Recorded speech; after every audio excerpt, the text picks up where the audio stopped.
Okay, so welcome to the Macbeth videos.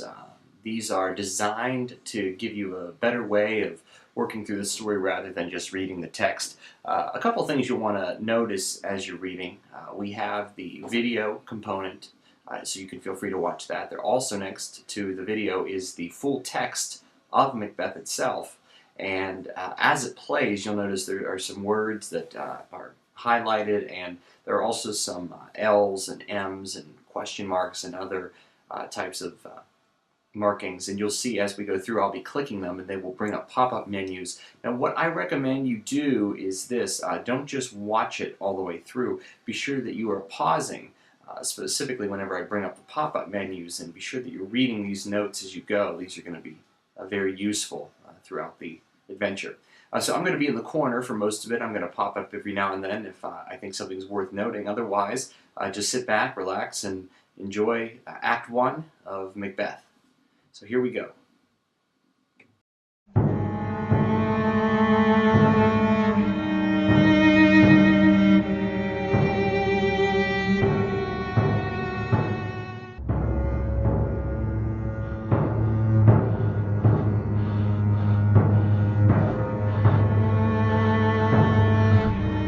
Notice we start with a battle sequence. The generals are looking over the maps, trying to decide what to do.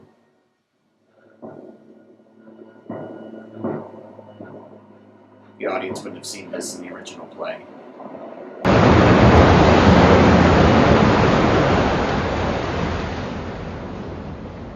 When shall we three meet again? In thunder, lightning, or in rain? When the hurly-burly's done, when the battle's lost and won. That will be ere the set of sun. Where the place? Upon the heath. There to meet with Macbeth. I come, grey Malkin. Paddock calls. Anon, Fair is Foul and foul is fair. hover through The fall. and filthy. air. I realize that you can't see all of the theme here. It says the equating of fair with foul is a typical riddle of the witches and also the key to much of the action to come. The paradoxical nature of this statement conveys the theme of things not always being what they seem. This ties into another important theme, the human weakness towards being misled or deceived. So something you want to pay attention to. Being misled, being deceived comes about quite a lot throughout. So in scene 2, we're going to meet two important characters that come up a lot. Duncan, who is the king, and also Malcolm. He plays a role later in the story, so pay attention to these two. This part, you're going to see a lot of exposition, so pay attention. What bloody man is that? He can report has seen it by his plight of the revolt, the newest state. This is the sergeant, who like a good and hardy soldier fought against my captivity. Hail, brave friend. Say to the king the knowledge of the broil as thou didst leave it. Doubtful. It still has two spent swimmers that do cling together and choke their heart. The merciless MacDonald, worthy to be a rebel. For to that the multiplying villainies of nature do swarm upon him. From the western isles of cairns and gallow-glasses is supplied, and fortune, on his damned quarrel smiling, showed like a rebel's whore. But all's too weak for brave Macbeth. Well, he deserves that name. Disdaining fortune with his brandished steel, which smoked with bloody execution, like Valor's minion, carved out his passage till he faced the slave, which ne'er shook hands nor bade farewell to him, till he unseamed him from the nave to the chaps and fixed his head upon our battlements. Oh, valiant cousin, worthy gentleman. As whence the sun gins his reflection, shipwrecking storms and direful thunders, So from that spring whence comfort seemed to come, discomfort swells.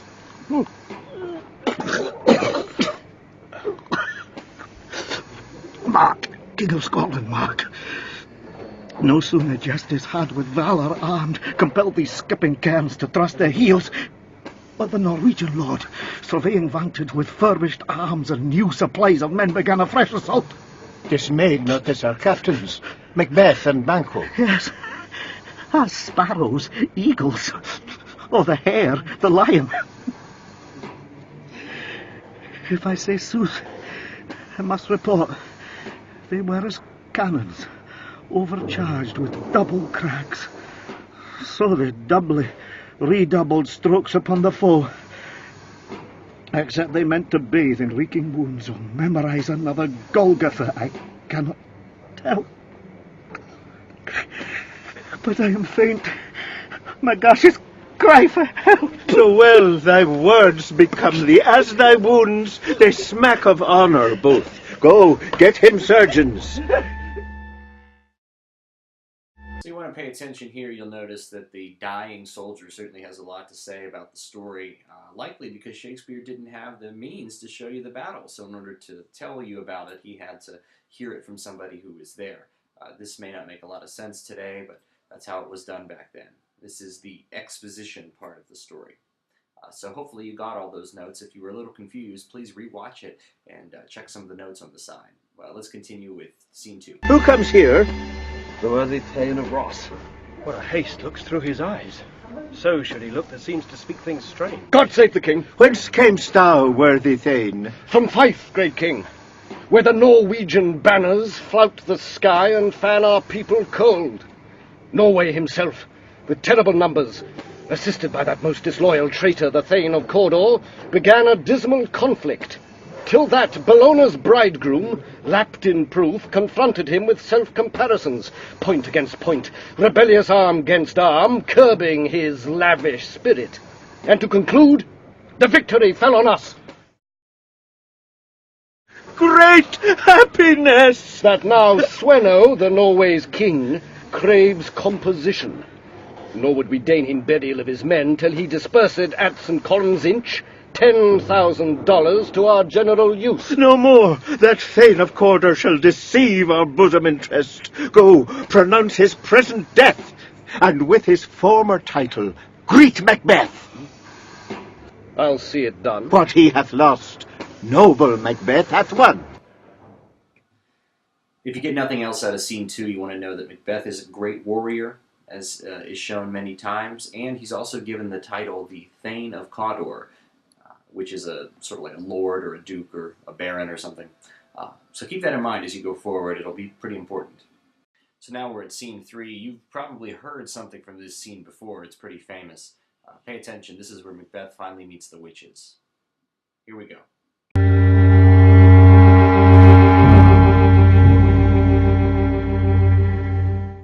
Where hast thou been, sister? Killing swine. Sister, where thou?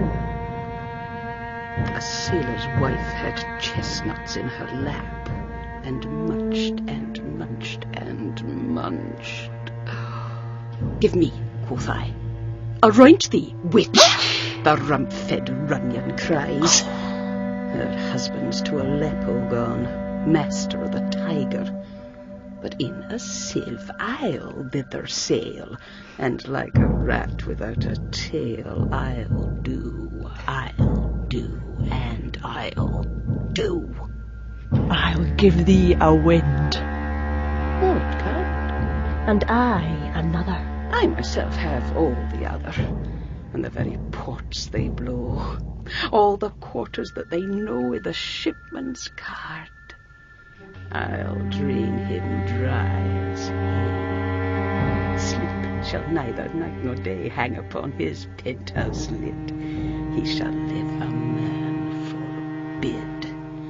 Weary seanights 9 times 9 shall he dwindle, peak, and pine. Though his bark cannot be lost, yet it shall be tempest-tossed. One thing I want to draw attention to here, again, you can't see it, it goes off the screen, but the witch's curse of the sailor is to deprive him of sleep. This is one of the key themes of the story, the idea of sleep, and what happens if you don't have sleep, and what does sleep mean. So think about this as you go through it. Think about, what does sleep mean to you? What attributes does sleep have? Another thing, you'll notice that the witches have some limits to their powers. They can mess with the ship, but they can't go out and kill somebody directly. So they have power, but it's not unlimited. All right, let's continue. Look what I have. Show me, show me. Here I have a pirate's thumb. Wrecked as homeward he did come. A drum. A drum. Macbeth doth come. The weird sisters hand In hand. posters Of the sea. and land thus do go About. thrice to thine and thrice, To mine and thrice again to make up Nine. Peace, the charms wound up. So foul and fair a day I have not seen. How far is called to forest? What are these? So withered and so wild in their attire, that look not like the inhabitants of the earth, and yet are on't. Live you? Are you aught that man may question? You seem to understand me. By each at once her choppy finger laying upon her skinny lips. You should be women, and yet your beards forbid me to interpret that you are so. Speak, if you can. What are you? All hail, Macbeth. Hail to thee, Thane of Glamis. All hail, Macbeth. Hail to thee, Thane of Cawdor. all hail Macbeth, that shalt be king hereafter.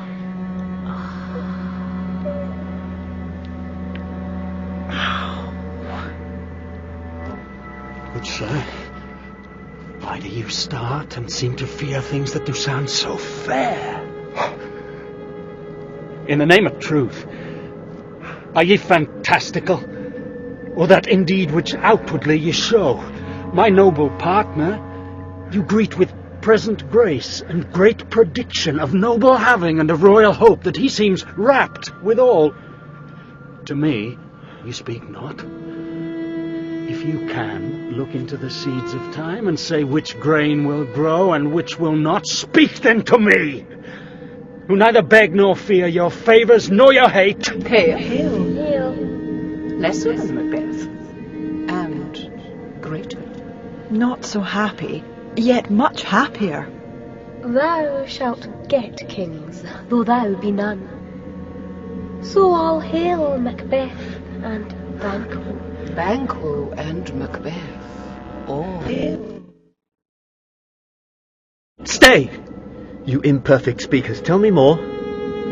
By Sinel's death I know I am Thane of Glamis, but how of Cawdor? The Thane of Cawdor lives, a prosperous gentleman, and to be king lives not within the prospect of belief, no more than to be Cawdor. Say.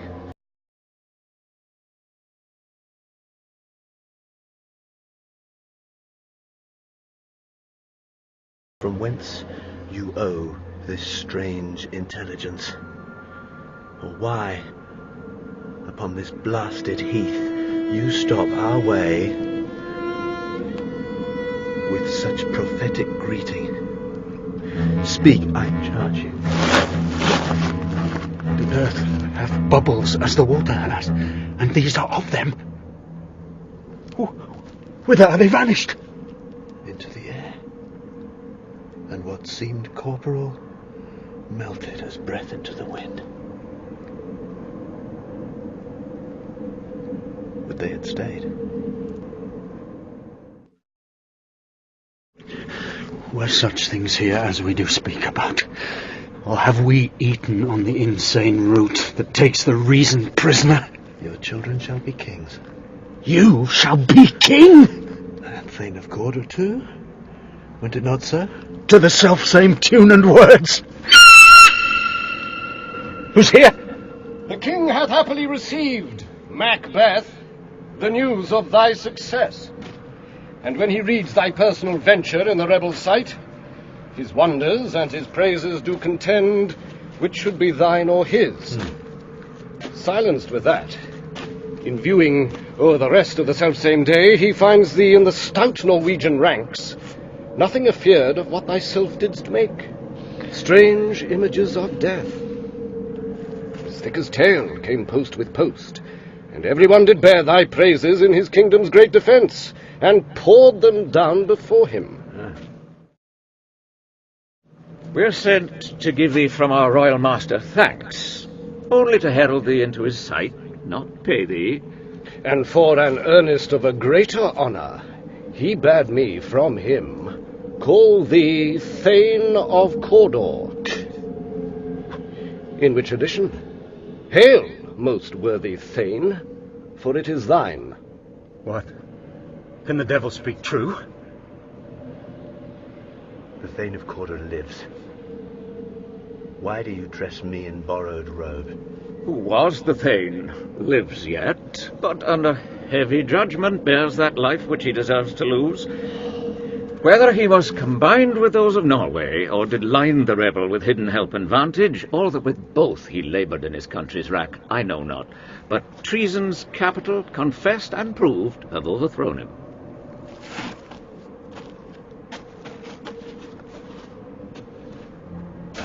Glamis and Thane of Cawdor. The greatest is behind. Thanks for your pains.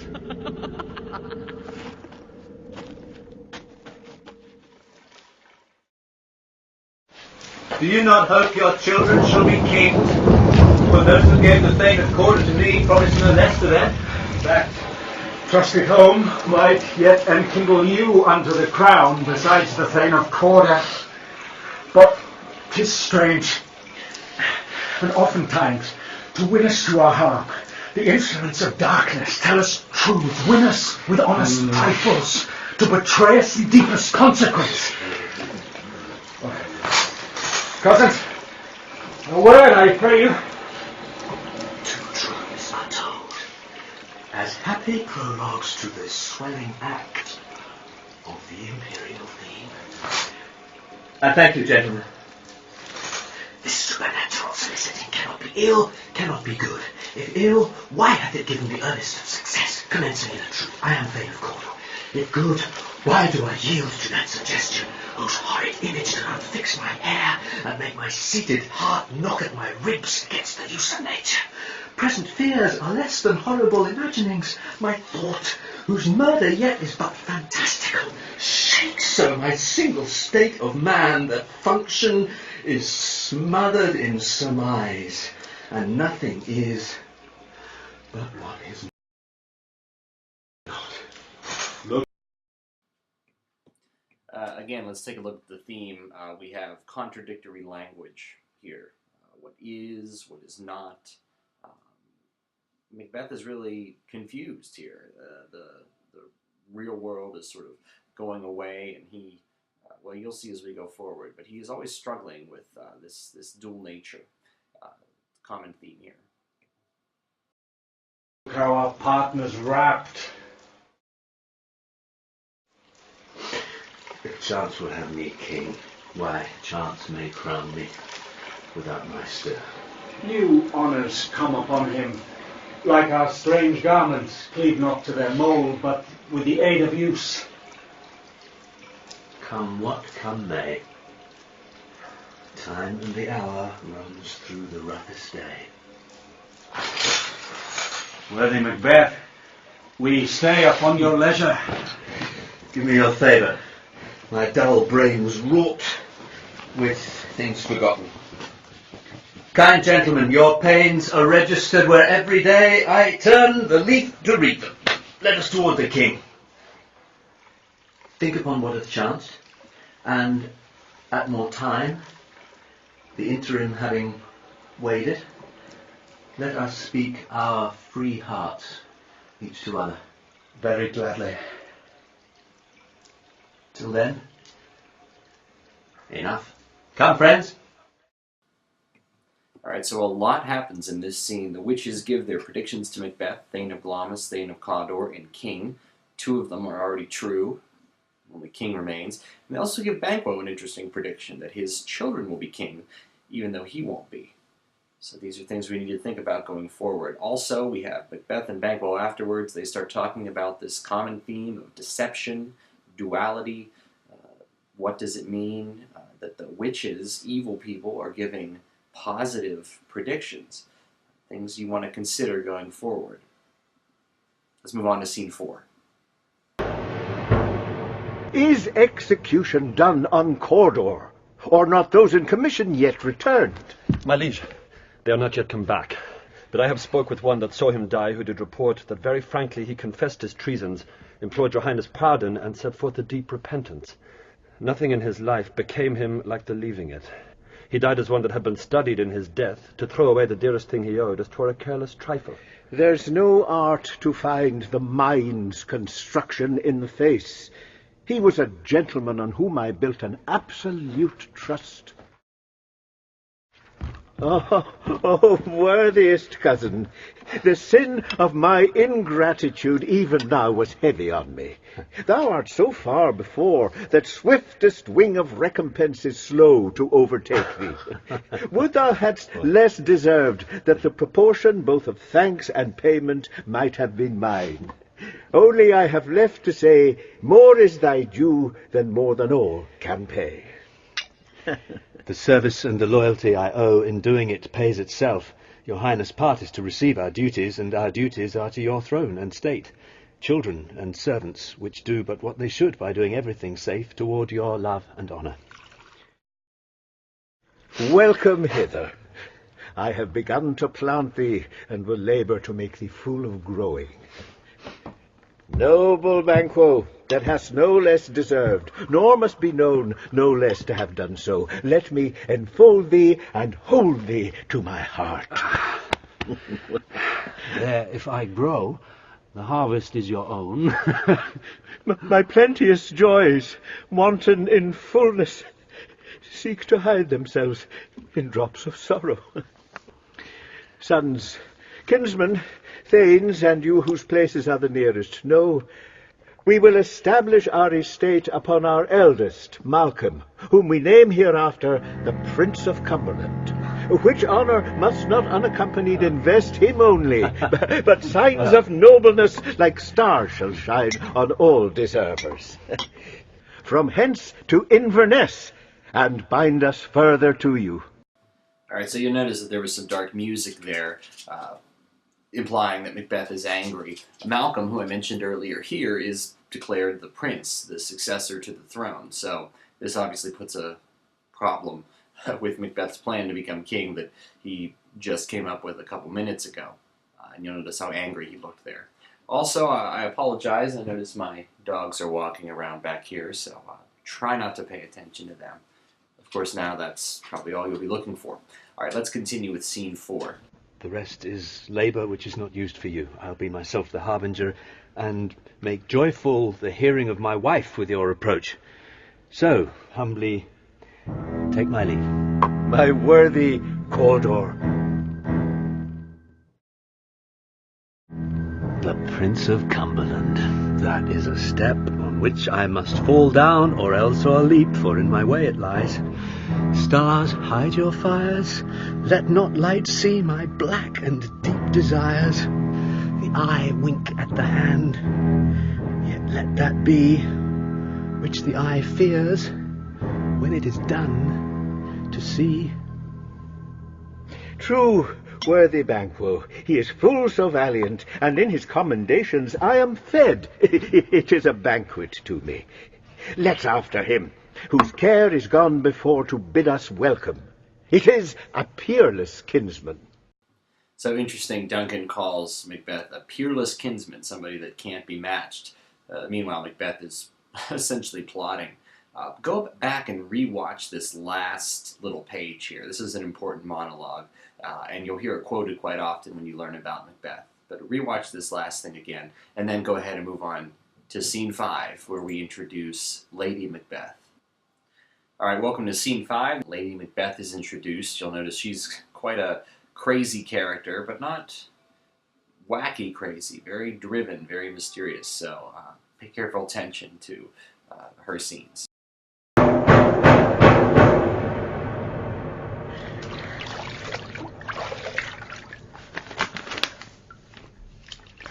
They met me in the day of success, and I have learned by the perfectest report they have more in them than mortal knowledge. When I burned in desire to question them further, they made themselves air into which they vanished. Whilst I stood wrapped in the wonder of it, came missives from the king, who all hailed me Thane of Cawdor, by which title before these weird sisters saluted me and referred me to the coming on of time with "Hail, King that shalt be." This have I thought good to deliver thee, my dearest partner of greatness, that thou mightst not lose the dues of rejoicing by being ignorant of what greatness is promised thee. Lay it to thy heart and farewell. Glamis thou art, and Cawdor, and shalt be what thou art promised. Yet do I fear thy nature. It is too full of the milk of human kindness to catch the nearest way. Thou wouldst be great, art not without ambition, but without the illness should attend it. What thou wouldst highly, that wouldst thou wholly. Wouldst not play false, and yet wouldst wrongly win. Thou dost have great Glamis, that which cries, "Thus thou must do, if thou have it," and that which rather thou dost fear to do, than wishest should be undone.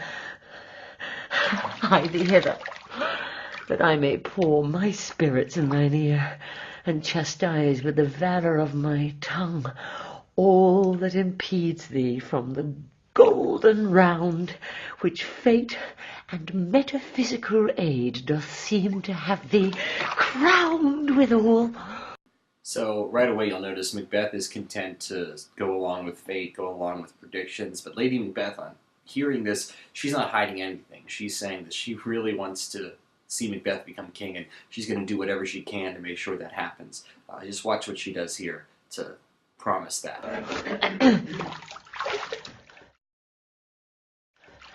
What is your tidings? The king comes here tonight. Thou'rt mad to say it. Is not thy master with him? Who but so would have informed for preparation? So please you, it is true. Our Thane is coming. One of my fellows had the speed of him, who, almost dead for breath, had scarcely more than would make up his message.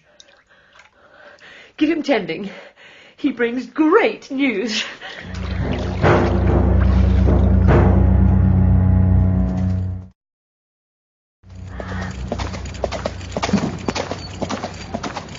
The raven himself is hoarse, that croaks the fatal entrance of Duncan under my battlements. Come, you spirits that tend on mortal thoughts, unsex me here, and fill me from the crown to the toe, top full of direst cruelty. Make thick my blood. All right, so what is she talking about here? Unsex me here and fill me from the crown to the toe, top full of direst cruelty. What does this mean? What is she saying about her gender, other genders? Something to think about. Stop up the access and passage to remorse, that no compunctious visitings of nature shake my fell purpose, nor keep peace between the effect and it. Come to my woman's breast, and take my milk for gall, you murdering ministers, wherever in your sightless substances you wait on nature's mischief. Come, thick night, and pour thee in the dullest smoke of hell, that my keen knife see not the wound it makes, nor heaven peep through the blanket of the dark to cry, Hold! Hold!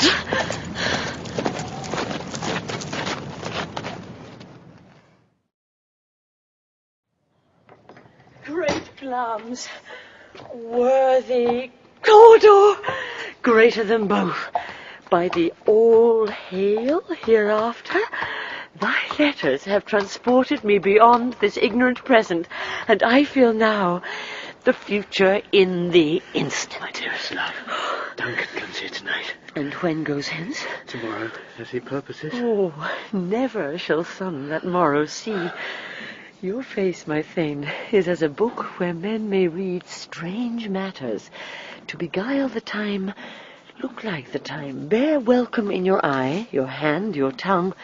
Look like the innocent flower, but be the serpent under't. He that's coming must be provided for, and you shall put this night's great business into my dispatch, which shall to all our nights and days to come give solely sovereign sway and masterdom. We will speak further. Only look up clear. To alter favour ever is to fear. Leave all the rest to me.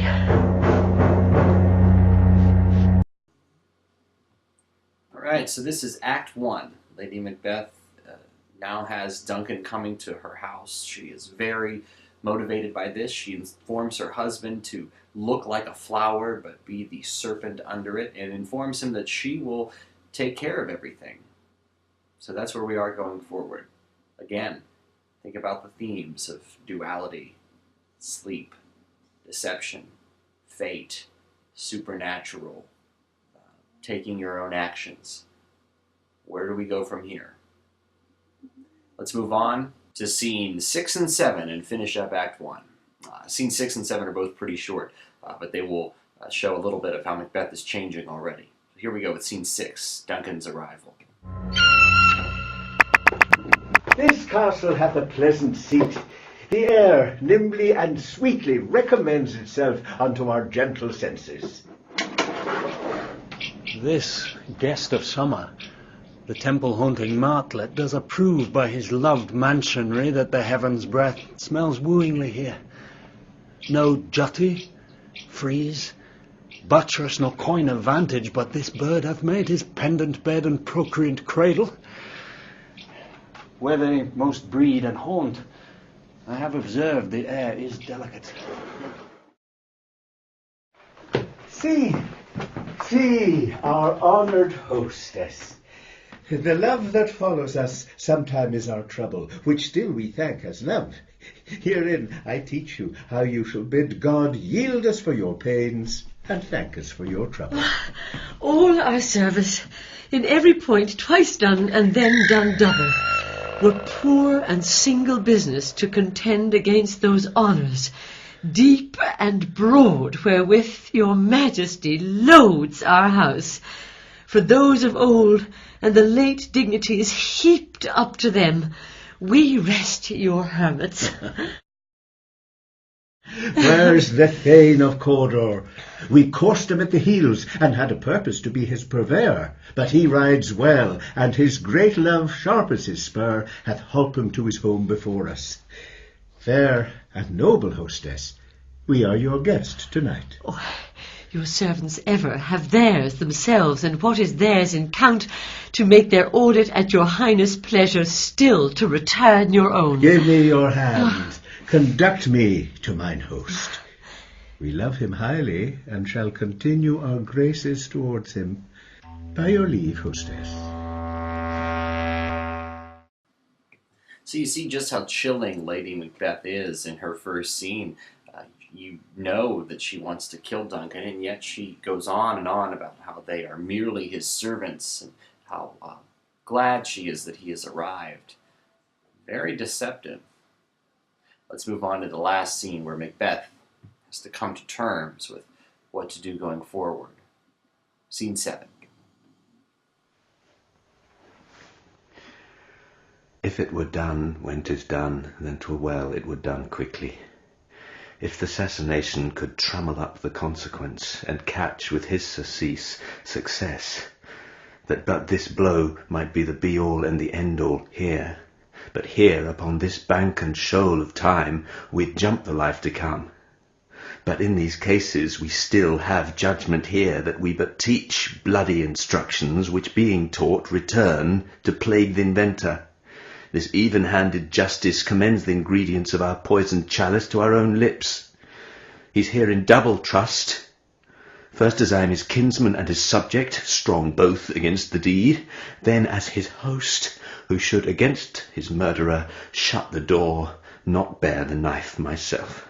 Besides, this Duncan hath borne his faculties so meek, hath been so clear in his great office, that his virtues will plead like angels, trumpet-tongued, against the deep damnation of his taking off, and pity like a naked newborn babe striding the blast, or heaven's cherubim horsed upon the sightless couriers of the air, shall blow the horrid deed in every eye, that tears shall drown the wind. I have no spur to prick the sides of my intent, but only vaulting ambition which leaps itself and falls on the... I want to ask this one question, which is at the bottom, and sadly you can't see because of the way the screen is. It says this: what sort of insight does this speech give about Macbeth's character? Does the insight simplify our view of Macbeth's motivations, or does it make it more complex? What is it making him hesitant? Is it morality? Is it compassion?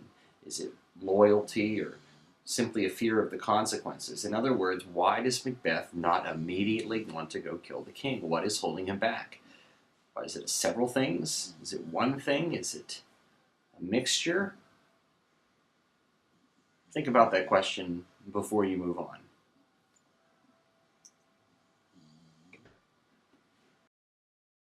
How now? What news? He has almost supped. Why have you left the chamber? Have they asked for me? No, you're not, he has. We will proceed no further in this business. We hath honoured me of late, and I have bought golden opinions from all sorts of people, which would be worn now in their newest gloss, not cast aside so soon. Was the hope drunk wherein you dressed yourself? Hath it slipped since, and waits it now to look so green and pale at what it did so freely? From this time, such I account thy love. Art thou afeard to be the same in thine own act and valour as thou art in desire? Wouldst thou have that which thou esteemest the ornament of life, and live a coward in thine own esteem, letting I dare not wait upon I would, like the poor cat in the adage? Prithee, peace. I dare do all that may become a man. Who dares do more is none. Alright, so this is another theme that I want to point out, and again, you can't quite see it here, but gender has come up several times already. Lady Macbeth wanted to be changed. He wanted the milk to be removed from her in order so that she could be crueler. Here, again, we see Macbeth is being challenged. Is he a man? Does killing Macbeth make him a man? Does not killing Duncan make him a man? What does it mean to be a man? We want to explore this more as we move on. What beast was then that made you break this enterprise to me? When you durst do it, then you were a man, and to be more than what you were, you would be so much more the man. Nor time nor place did then adhere, and yet you would make both. They have made themselves, and that their fitness now does unmake you. I have given suck. I know how tender 'tis to love the babe that milks me. I would, while it was smiling in my face, have plucked my nipple from his boneless gums and dashed the brains out, had I so sworn as you have done to this. If we should fail... We fail. But screw your courage to the sticking place. travail. When Duncan is asleep, whereto the rather shall his day's hard journey soundly invite him, his 2 chamberlains will I with wine and wassail so convince that memory, the warder of the brain, shall be a fume, and the receipt of reason a limbeck only, when in swinish sleep their drenched natures lies as in a death. What cannot you and I perform upon the unguarded Duncan? What not put upon his spongy officers, who shall bear the guilt of our great quell? So, again, you just see how evil Lady Macbeth is. She guilts Macbeth into committing murder by saying this, that if she were nursing a baby, she would not hesitate to bash its head in if it was something she had promised. In other words, because Macbeth promised to kill Duncan, he should do the same. Quite a guilt trip, and sadly Macbeth falls for it. Another way, look at the way that these two compare murder. Macbeth is thinking about the moral implications, the social implications, the family implications, the dealing with the afterworld, how that will work. Meanwhile, Lady Macbeth is thinking, how are we going to do this so we don't get caught? She's thinking about the logistics. Has she really grasped what this is? What will that mean going forward? So, again, because this is just Act 1, you want to see where the characters are starting, and then that'll help you understand where they end up at the end of Act 5. Last shot. Bring forth men, children only, for thy undaunted mettle should compose nothing but males. Will it not be received when we have marked with blood those sleepy 2 of his own chamber, and used their very daggers that they have done it? Who dares receive it other, as we shall make our griefs and clamour roar upon his death? I am settled and bend up, each corporal agent to this terrible feat. Away, and mock the time with fairest show. False face must hide what the false heart doth know. False face must hide what false heart doth know. This is a very important line because, number 1, you'll hear it used a lot. Number 2, anytime you see rhyming lines like this, it means Shakespeare is about to end the scene or the act. So this is a signal as well. So this is Act 1, the exposition. We have the predictions. We have the characters, Macbeth, Lady Macbeth, Duncan, and Banquo is around as well. Act 2, we'll see this move forward a bit. Act 3, we'll reach the climax, and then we have Act 4 and 5, the following actions. If you've been confused by anything in Act 1, I strongly advise that you go back and rewatch those portions now. Again, pay careful attention to those notes that are in the margins. They really do a great job of translating the difficult parts. And feel free to pause and just sort of read through them as you go along. Well, this is all for Act 1. Thanks for stopping by. And if you'd like to continue, just click below for Act 2. Bye.